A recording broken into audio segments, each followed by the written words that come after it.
Channel 6 is proud to present fossils, dinosaurs, and other neat stuff. I'm Sue Broadhagen. Today you're going to meet Mrs. Gail Johnson, an amateur paleontologist from Port Huron. Mrs. Johnson has been traveling to Bozeman, Montana each summer since 1989, going on dinosaur digging expeditions. Now let's meet her. Hello, I'm here today to talk about dinosaurs and dinosaur preparation. My name is Gail Johnson and I'm an amateur paleontologist. Paleontologists are people who deal with ancient fossil materials, not including materials that have to do with mankind. Joining us today are Mrs. Joan Fleming's 4th grade class from Krull campus. They're our studio audience, actually. I'd like to tell you quickly how I got into paleontology and some of the things that I do. About 40 years ago, when I got married, I married a man who had a degree in ancient history. And he was very interested in archaeology, which has to do with ancient man and their structures, etc. So we spent a lot of time traveling to Europe and looking at various archaeological sites. The thing that always interested me were the digs. I always thought that looked so interesting. They dug up pottery and pieces of mosaics and various kinds of things from ancient man's habitats. I thought that was very interesting. About 10 years ago, my husband and I traveled out west and we went to Dinosaur National Monument in Vernal, Utah. Very, very interesting place that has fossil material being taken out of a cliffside, but a lot of the fossil material is also left in so that you can look at it, pass by the cliffside, and see the material as it is. And it's very, very interesting. We looked at it a couple of times, and I became very interested in that dig. In 1988, my husband found a little magazine article in the Wall Street Journal that indicated that you could go to dinosaur camp. That is, you could pay money to go out west and dig under the supervision of paleontologists. You could dig for dinosaur bones for a week. We did this, my husband and I, and the next year we asked about an advanced camp, and we then went to that advanced camp. When I was at the advanced camp, I became interested in bone preparation. That is, the removal of the bones not only from the ground, but getting them ready for the museum, for presentation at the museum. I took some training while I was out west, and I continued to go out west ever since 1989, each summer. So I dig for a few weeks, I dig dinosaur fossils for a few weeks in the summertime. In the wintertime, I do bone preparation in my home for the Museum of the Rockies, which is part of Montana State University. Today I want to talk to you about fossils and talk to you about dinosaurs, and the first thing I want to talk to you about is just fossils in general. A fossil is a remnant of something that once was alive. It could be a leaf, it could be a bacteria, it could be a branch from a tree, or it could be a huge dinosaur bone, or a little dinosaur bone. Whatever. For instance, these pieces that I have right here are dinosaur bones. No, I take that back. Are tree fossils. This is petrified wood. Now, it looks like a rock to you, and when you pass it around among you, you're going to find out that it feels exactly like a rock, because what has happened is when that fossilized tree branch, in this case, was buried in the mud or the silt or the sand, over millions of years, the minerals dissolved in the water, the groundwater, running through the ground, some of those minerals got into the cells of the plant and kept the structure of the plant alive, in this case, a tree branch, kept the structure alive even though it was turning it to rock. And the more fossilized a specimen is, the more it has turned to rock. That is, the more mineralized it is. And some fossils are not very mineralized, and some are very mineralized. These are very rock-like. It's petrified wood. Around here, unfortunately, east of the Mississippi, we don't have many dinosaur remnants anymore, if any, for the most part, because the ground that held them, the sandstone, the mudstone, the siltstone that held them, those sedimentary rocks, have all blown away or washed away over the millions of years.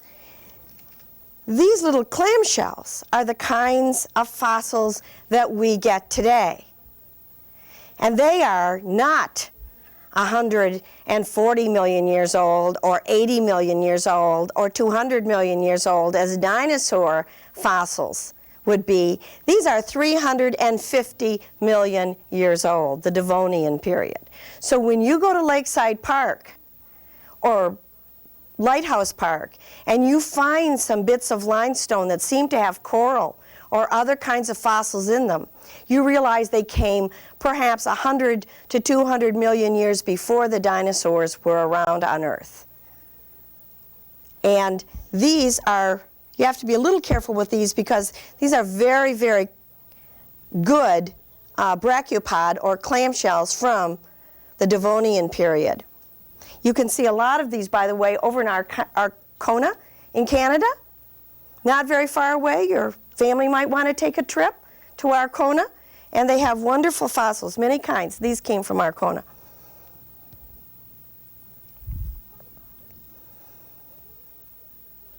Sometimes strange things get preserved as fossils. For instance, this tiny, very thin little specimen on this sandstone rock, this compressed sandstone, is a fish that lived at the same time as the dinosaurs.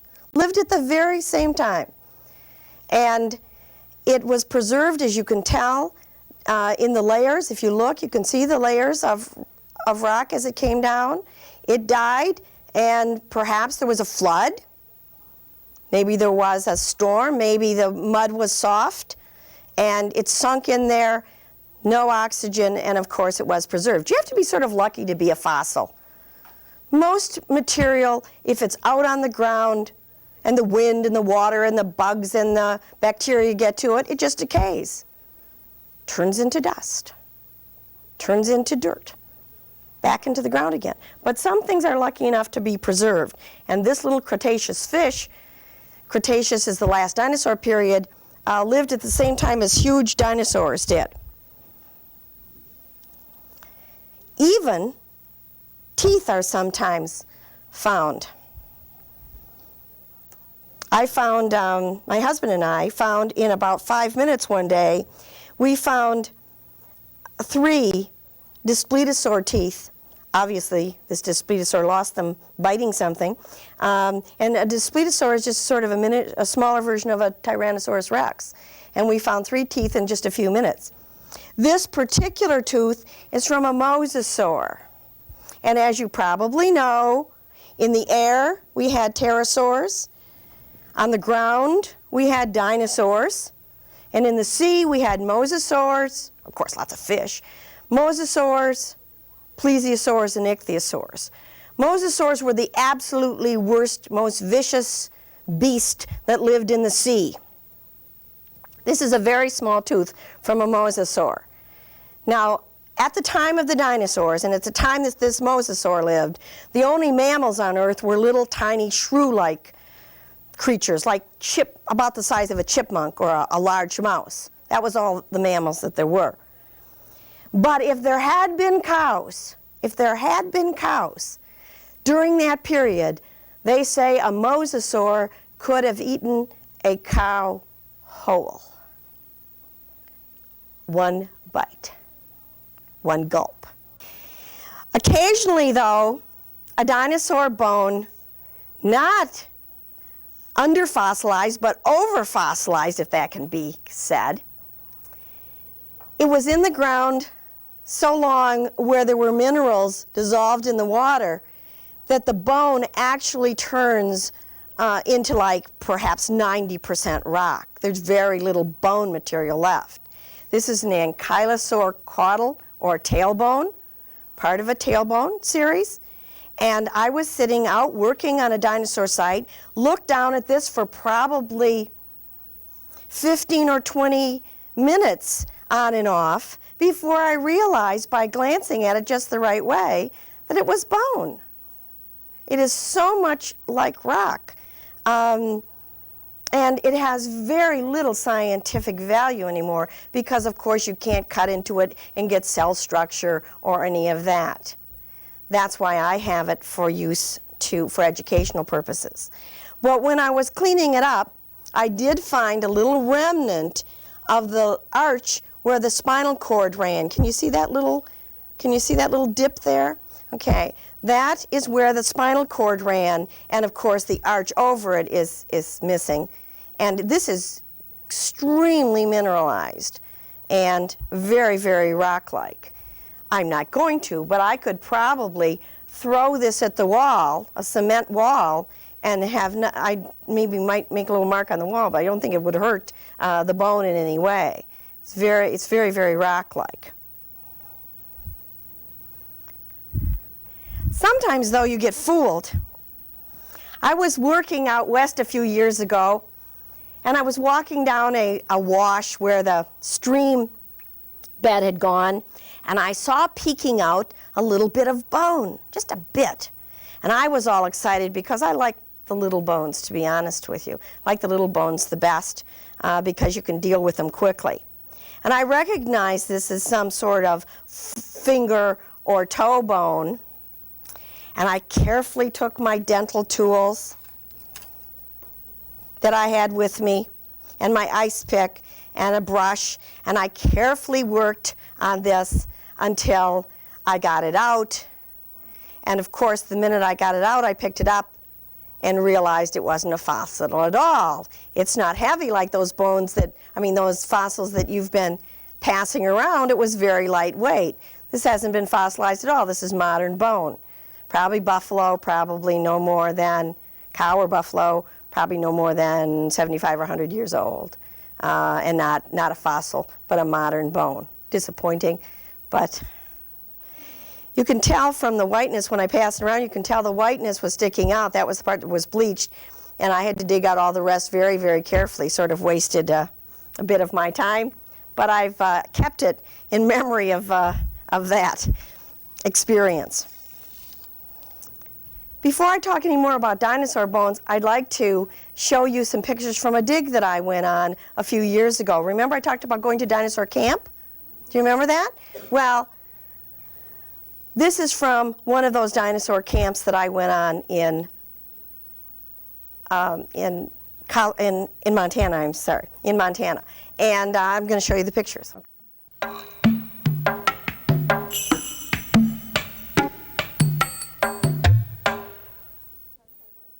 We lived in teepees, I think partially because they were incredibly interesting things to live in. And we were on Blackfeet Indian territory, or very near it. But the main reason was because the storms out there, the windstorms came along frequently, and of course the cone-shaped teepees, as the Indians learned, did not knock over in those storms.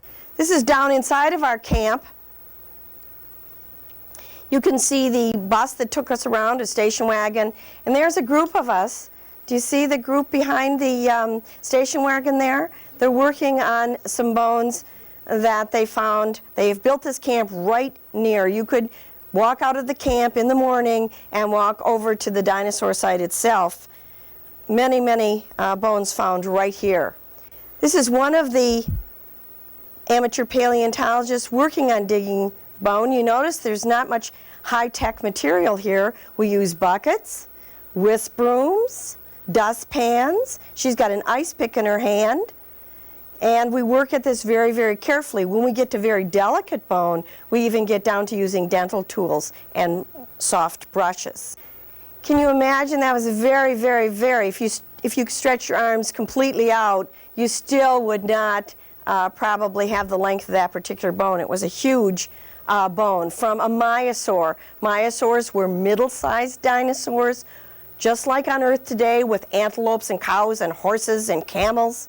Most mammals today are medium-sized, so most dinosaurs were medium-sized. So we always think of dinosaurs as huge, but they were not. Most of them are medium-sized. Probably this dinosaur, this myosaur, could just about fit in your classroom. Maybe the tail might stick out in the hallway a bit, but in the average classroom. If you feel in your hand and feel a bone, the bones, the 4 bones that go from your fingers to your wrist, few inches long, several inches long, and about the diameter of a thin pencil. Can you feel those bones in your hand? Well, that's what this is in a dinosaur. Can you imagine? That bone is about the size of a turkey leg bone, and yet that dinosaur had 4 of those in one hand. And these people are putting a jacket on over the bone as they take it out of the ground. That jacket is to protect the bone until it's prepared. Now, of course, when we have something put on our bones, we call it a cast. This is a picture, an artist's drawing, of the kind of dinosaur that mostly that I have dug up at this particular camp. This is called a myosaur. If you notice in the front, there is a nest, and there are baby dinosaurs there. What they had found at this particular camp were dinosaur eggs, whole dinosaur eggs. And you can see the 2 of them at the top of the rock there. What's exciting about whole dinosaur eggs is you can find a lot of eggshells out west in these dinosaur sites, but you don't often find whole ones. And of course, what they hope is that there's a partially or fully developed dinosaur in the egg so that they can find out what kind of egg that was. This is another site. You can see why they call them the Badlands, although isn't it beautiful? You can see why they call them the Badlands, because you can't grow crops, obviously, here, nor can you really have cattle, because it's just up and down and rocky and cliffs. It's all over the place. This is a shot. This is the latest I ever got to stay up when I was in this particular camp, because you are so tired from digging dinosaurs all day long in the heat with no shade that you just fall face forward into your sleeping bag at night. That was my last slide, and next what I want to do is show you some dinosaur bones.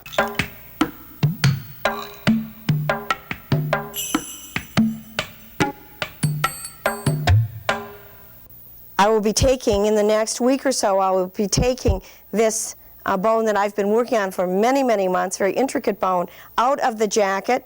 And I will be also taking this very simple bone, this caudal or tailbone that you can see,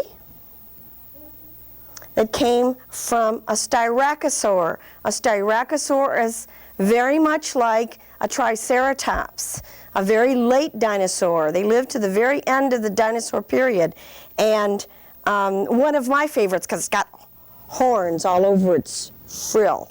Looks real tough. It's a plant eater, but looks really tough. And so this styracosaur, I asked to work on this particular dinosaur and got the opportunity to do so.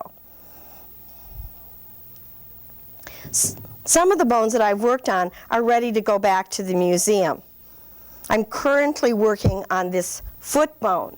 Now, remember I asked you a short while ago to feel the bones in your hand, the metacarpals in your hand, between your fingers and your wrist? Well, you don't have to feel these now, but you can at home. You also have bones between your toes and your ankles, called metatarsals, right? You've got those running. This, believe it or not, this rather huge bone, and I've got it in a couple of pieces here, is one metatarsal from a myosaur. This must have been a very big myosaur, because can you imagine having a number of those bones running between your ankle and your toes? How big would your foot have to be? It would have to be huge, wouldn't it? And this is a bone I'm currently working on. As you can see, if you look carefully, I have got a little area here that I have yet to fill in. Many, many pieces that it has yet to go, but I'll finish them. This was a rather unusual little find. In the jacket that I was working on, a huge upper arm bone, a humerus, I was working along, taking the matrix, that is the material around the bone, out very carefully with my dental picks, and I ran into bone. And I thought, wait a minute, I shouldn't run into bone yet. I knew it was a humerus. I knew it was a round, a bone that was long but round. And I thought, my, that's unusual. And what I found was a juvenile rib part of a rib bone that was in there right up against the huge arm bone. So that came from a juvenile dinosaur. I don't know where the rest of the rib is. It's probably still out in Montana. But I thought that was very interesting, surprising too. If you know what your backbone looks like, a series of vertebrae, you know what they look like. They're little, aren't they? Lined up to make your spine little. Protect your spinal cord. How about this for size? This, of course, if you might remember, this was a vertebra from the tail. This is a little farther up, the dinosaur, up the myosaur. And look at the size of this. Isn't that huge? If you notice at the top, do you see the arch? That arch is where the spinal cord ran. Now, unlike dinosaurs, who had nice, good protection for their spinal cord, if you notice on your back, if you reach around and touch your backbone, you realize there's very little muscle and very little skin between your vertebra and in your skin, your outer body. We don't have much protection. Dinosaurs had wonderful, nice things called neural process or neural spines. And this neural spine came over the arch and protected the spinal cord. This neural process or neural spine stuck up, straight out from the back, and muscles were attached to it. That's its purpose. And so you see dinosaur pictures where they have a ridge down their back. What was under that ridge were a series of these neural processes or neural spines.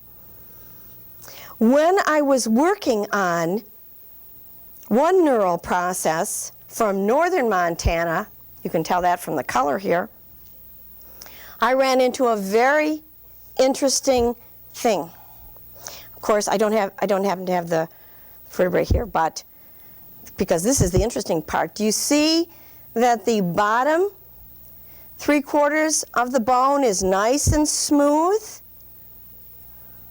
Very smooth and very nice. And then you get to the top 1/4 of the bone and you see that it's swollen, rough, and pitted. And it turns out that this particular bone had bone disease. And the bone disease, perhaps even bone cancer, bone disease, and that's what makes this bone particularly interesting. They will do some pathology on this and try to determine just what kind of backache that dinosaur must have had. Mrs. Fleming will show it to your class, to you, so that you can see that a little more closely.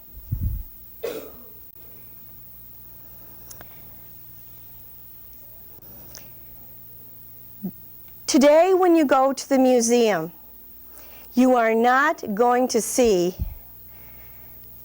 very often. You're not going to see the original bones. They make casts of them. They make absolutely perfect duplicates that are lightweight, that they can put up without hurting the bone. And they use the bone mostly for scientific laboratory purposes today. And that's what these bones will be used for. They make perfect casts of them. They will look identical when they make them. When they put the dinosaur together, they will have these lightweight bones and they don't have to put a hole or otherwise ruin the bone. They will have this for scientific purposes. Next, we're going to go to my home lab where I actually do the bone preparation. We'll see some of the techniques used to remove the bones from the jackets and to prepare the bones, the broken pieces of bone, to go back to the museum.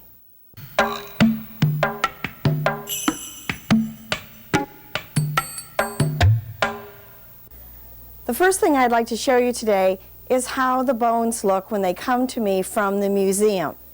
They come in, as I told you before, in something that paleontologists call a jacket. That is a plaster, what we might call a plaster cast of the bone. This particular bone looks quite big, and I'm not even sure what bone this is. The bone looks pretty big, and we'll see when we take the matrix off. That is the material, the siltstone, sandstone, or limestone, or mudstone that it's in. When we get that off, we'll find out just what this bone is eventually. The first thing that I'm going to do is remove the paper that they had on here to jacket it. And the first thing I see, of course, is the matrix, that is the material under the bone, the sedimentary rock that the bone has been in for at least 65 million years. What I will do is I will take this material out carefully, save each piece of it as I work just to make sure there's no bone in there, get down to the bone and work on the bone by cleaning it and hardening it. The next step, once I get down to the bone, and you can see this in this rather poorly preserved vertebra, is I begin to expose the bone and harden the bone as I get bone. This is matrix. This darker, more caramel color is bone. I have already hardened it, and I will keep taking the matrix out, and then I will harden it. Eventually, I will take the bone completely out of the jacket, and I do that by using an engraver's saw. You saw this bone in the studio. This is the Styracosaur vertebra, tail vertebra, very simple little bone, and I'm going to be trying to get that, or start working on getting that out of the jacket today. The next thing I would like to show you is how we work to take the jacket off of the bone. Here we are outside of my lab here at home, and what I'm going to be doing is I'm going to show you how we get the bones out of the jackets once they are partially prepared. I'm going to put on my safety glasses because sometimes you can get little bits of plaster dust thrown up by the saw. This saw is a jeweler or engraver's saw, and works really pretty well to get the plaster away from the bone.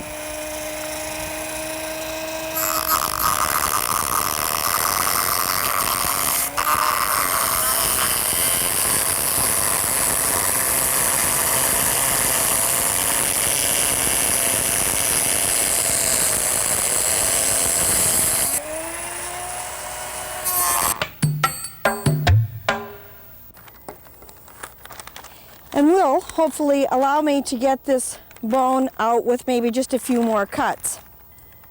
You can see now that I have matrix exposed that I can remove with my dental picks, and I can harden the bone as I go. Eventually, I will be able to remove the bone right from the jacket. This particular bone I worked on a little earlier today, making a few major cuts here in the jacket, and it is probably about 2/3 the way out of the jacket. Later on, I'll make a cut here and here, laying it open, and eventually be able to remove the bone. I'm hoping that later on, when I go to the studio to answer your questions, I'll be able to show you this bone and this tailbone, this caudal tailbone, out of their jackets and completely prepared.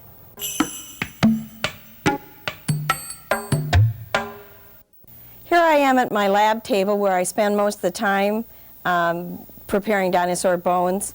And I want to show you today some of the methods that I use in getting these bones ready for the museum. First thing I'd like to show you is this metatarsal or foot bone from the Dinosaur that you saw before in the studio. Since then, I have assembled this middle piece where I had a great big hole before. And what I will be doing for this evening is I will be putting some of these other pieces that need to fit in there, putting them in, hardening them.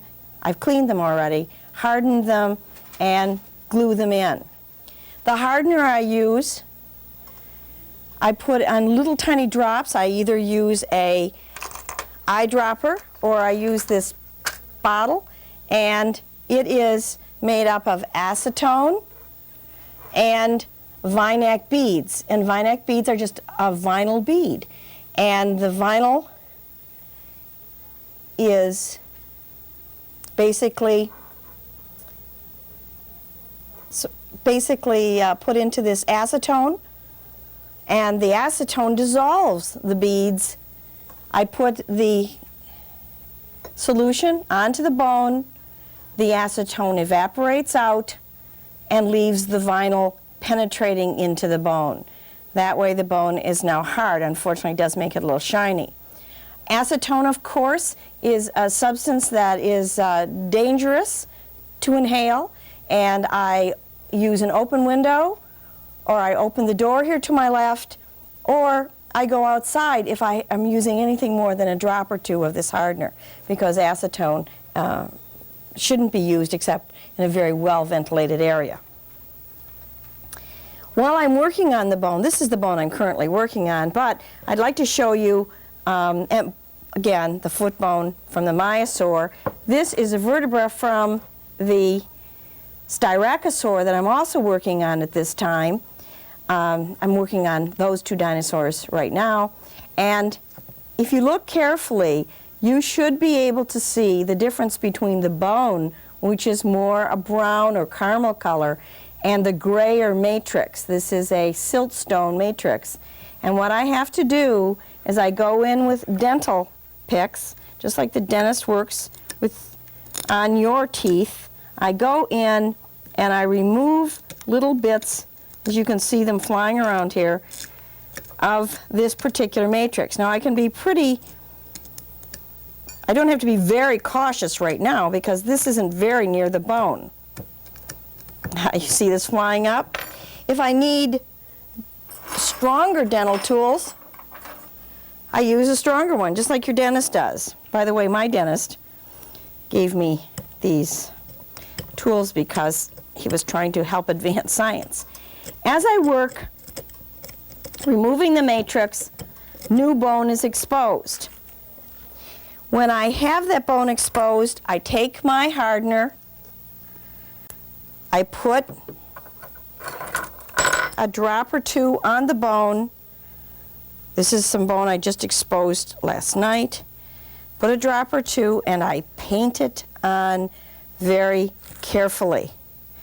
Painting the drops of hardener on the bone so that it solidifies it, and so the bone is stable when I take it out of the jacket. I will not take it out of the jacket until the bone is completely stabilized, till the matrix is all gone, or as much of it as I can get out. The final step then, of course, is to take it out of the jacket, stabilize by using hardener and cleaning tools, brushes, etc. The back of the bone, wrap it in many, many layers of bubble wrap, putting it in boxes and shipping it back to the museum. So this is how preparators work on fairly large bones, that is, not microscopic bones, obviously, fairly good-sized bones, and they prepare them to go back to the museum. Now we're going to go back to the studio where I'll be able to answer your questions.